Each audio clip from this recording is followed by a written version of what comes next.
আল্লামা ইসহাক আল মাদানী হাফিজাহুল্লাহ ওয়া রাআহ অসুস্থ শরীর নিয়ে পুরাটা মাহফিল বসে বসে শুনলেন।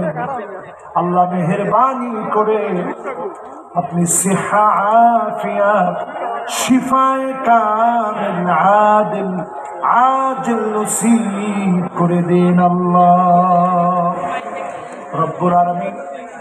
এই মাহফিলে যারা হাত তুললাম, জানি না কার কার না জানি মা নাই, অন্ধকার কবরে চলে গেছে।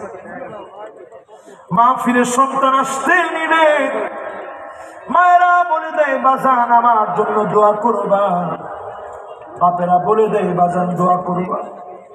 বয়স হয়ে গেছে, যেতে পারবো না, সন্তানের কাছে দোয়া চায়। এমন মা বাপ যার চলে গেছে, এখন আর সন্তান পায় না। খুঁজে দেখে সব জায়গায় খুঁজে মায়ের মতো বাবার মতো আপন পায় না। মা বাবার জীবনের গুনাহ খতা মাফ করে জান্নাতি বানা। আঞ্জুমানে খিদমতে কোরআন এক যুগের বেশি সময় ধরে মাহফিল করতে পারে নাই জালেমদের কারণে। আল্লাহ স্বপ্ন পূরণে এবার কত সুন্দর করে আয়োজন সাজিয়েছে। এই আয়োজন সাজাতে গিয়ে যারা কষ্ট করলো, শ্রম দিল, মেহেরবানি করে নাজাতের ওসিলা বানায় দেন আল্লাহ। অনেক কিছুই অল্প বয়সে আপনার নালায়েক নাদানি গোলামকে দেখিয়েছে। আল্লাহ আপনার কাছে এই মাহফিলে আজকে দোয়া করি হুজুরের স্বপ্ন পূরণে।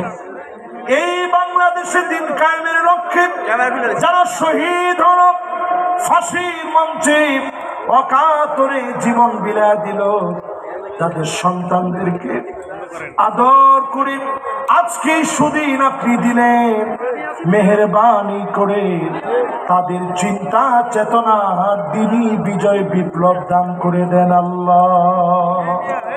এমন সময়ে ডাক্তার আমাদেরকে দিন, যখন নামাজের ভিতরে আছি সুবহানা রাব্বিয়াল আলা বলে বলে যখন ডাক দিয়েছি, কোরআন তেলাওয়াত করতেছি, রোজা মুখে আছি, দিন বিজয়ের জন্য দুয়ারে দুয়ারে মানুষের দরজায় দরজায় ঘুরে বেড়াচ্ছি, দিনের কথা মাইকে বলছি, প্রচারের জন্য দিনের প্রচারে প্রসারে নেমেছি, ইখলাসের সাথে কাজ করার চেষ্টা করছি, কালেমার উপরে টিকে আছি, মদিনাতুল মুনাওয়ারায় গিয়েছি, নবীজির মদিনায় আছি, শহীদি তামান্না নিয়ে বিছানার মধ্যে শুয়ে আছি, জ্বরের কবলে পড়ে গেছি, সেই কোনো